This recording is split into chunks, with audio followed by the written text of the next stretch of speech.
अब मैं बड़े अदब के साथ आमंत्रित करता हूं भारत देश के सर्व समाज के युवाओं की धड़कन, 21वीं सदी के उभरते सितारे युवाओं की धड़कन, बहुजन समाज पार्टी के नेशनल कोऑर्डिनेटर आदरणीय आकाश आनंद जी को आमंत्रित करता हूं। आप लोग खड़े होकर के उनका तालियों से स्वागत करेंगे। सभी साथी खड़े होकर के उनका तालियों से स्वागत करेंगे। माननीय आकाश आनंद जी अपनी बात रखेंगे।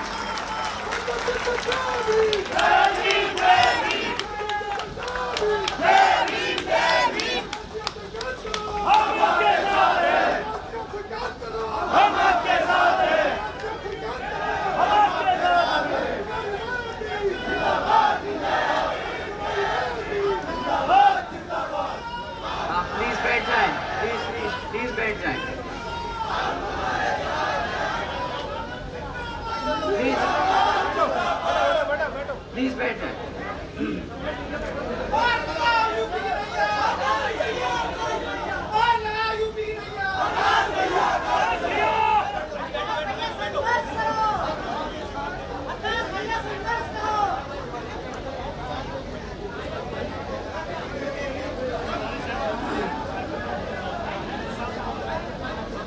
शुरू करें। जय भीम। अरे वाह, हमें लगा हम बोलेंगे कि सुनाई नहीं दिया, परंतु अभी ऐसा बोलिए कि दिल्ली पे तख्त पे बैठे लोगों को पता चल जाए कि अपना हाथी जाग रहा है। बोलिए जय भीम। हाँ, मजा आ गया। चलिए शुरू करते हैं। महात्मा ज्योतिबा फुले, छत्रपति शिवाजी महाराज और नारायण गुरु जी को मेरा नमन। बाबा साहब डॉक्टर भीमराव अंबेडकर, माननीय श्री काशीराम जी को मेरा नमन, जिनके विचारों में मेरे और भारत के करोड़ों शोषित, वंचित और पिछड़ों के प्रेरणा सूत्र हैं। मेरे आदर्श, मेरी गुरु आदरणीय मायावती जी को तहे दिल से नमन करता हूँ।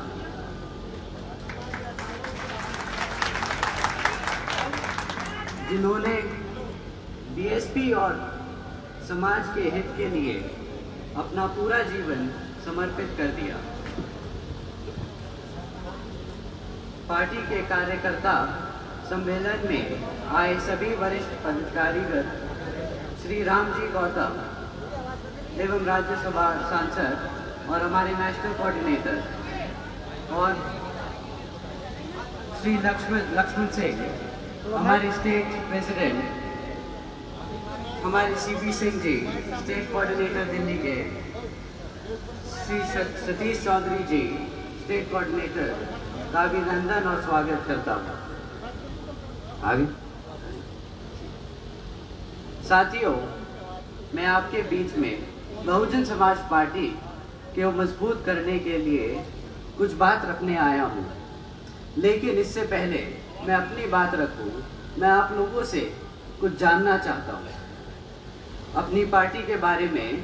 दिल्ली में कैसे ज़्यादा से ज़्यादा लोगों को पार्टी में हम जोड़ सकते हैं, आज इस पर आपकी सबकी राय लेना चाहता हूँ। बाबा साहब डॉक्टर भीमराव अंबेडकर और श्री मान्यवर काशीराम जी की सोच से उपेक्षित वर्गों के साथ साथ सर्व समाज में गरीब लोगों को कैसे जोड़ा जाए, इस पर हम सभी को मिलकर काम करना होगा। बाबा साहब डॉक्टर भीमराव अंबेडकर कहते थे कि मैंने संविधान के जरिए कानूनी अधिकार तो दिला दिए हैं, लेकिन इन अधिकारों को पूरी तरीके से और पूरा लाभ लेने के लिए आप सबको सत्ता खुद अपने हाथ में लेनी होगी। किंतु दुख की बात यह है कि इस मामले में बाबा डॉक्टर भीमराव अंबेडकर जी के जीते जी व उनके देहांत के बाद भी, तथा मान्यवर श्री काशीराम जी के जीते जी व उनके देहांत के बाद भी केवल यूपी को छोड़ के देश के अन्य राज्यों में अभी तक पार्टी को अभी कुछ खास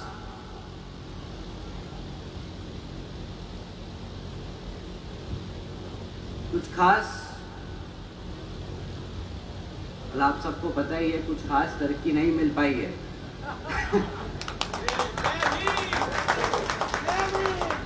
जबकि इसके लिए खासकर हमारे इन दोनों महापुरुषों ने अपनी पूरी जिंदगी इन लोगों को सत्ता में लाने के लिए अपना पूरा जीवन त्याग दिया।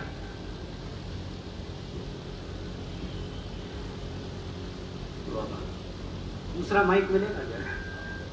दूसरा माइक मिलेगा।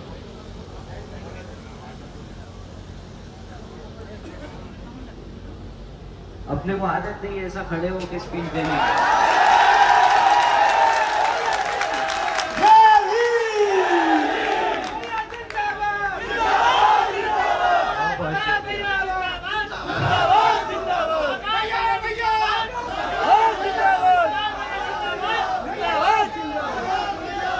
अब मैं ये पूरा पर्चा पढ़ता और ये बोलता है कि कितना संघर्ष करना पड़ेगा, ये सब आप लोग जानते हैं, करना पड़ेगा। मैं बस आपसे इतना ही कहना चाहता हूँ कि जितने भी हमारे युवा नेता हैं, जितने भी हमारे युवा कार्यकर्ता हैं, इन सबको अब बहुत मेहनत करनी पड़ेगी, क्योंकि बहुत समय हो गया कि दिल्ली से हम बहुत दूर रह गए। कितने सालों से दिल्ली में हमारी पार्टी काम कर रही है, कहीं 20 साल हो गए, परंतु हमारा यहाँ ना जगह MLA है ना MLC है। अब हमें सब युवाओं को अपने बड़ों के साथ मिलकर यहाँ अपना आगे हाथ बढ़ाना होगा। क्या आप लोग मानते हैं ये बात को?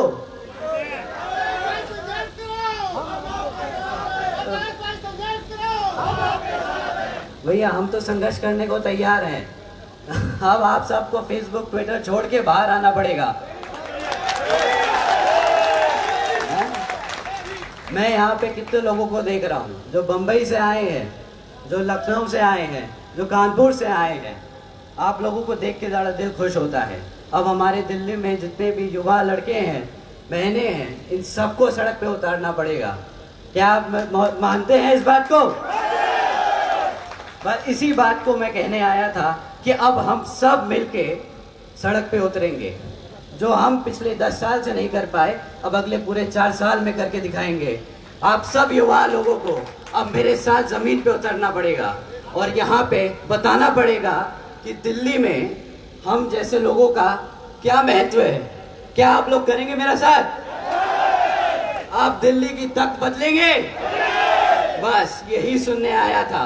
अब तैयारी कर लीजिए, अगले 4 साल पूरी जी जान से हमें लगाना पड़ेगा समय, और किसी को नहीं छोड़ना। कोई सीट नहीं छूटेगी। आप सबके साथ लग के अब हम मेहनत करेंगे, कोई नहीं छूटेगा पीछे, ठीक है? ओहो, बड़ा दुख हुआ सुन के, ये ठीक है।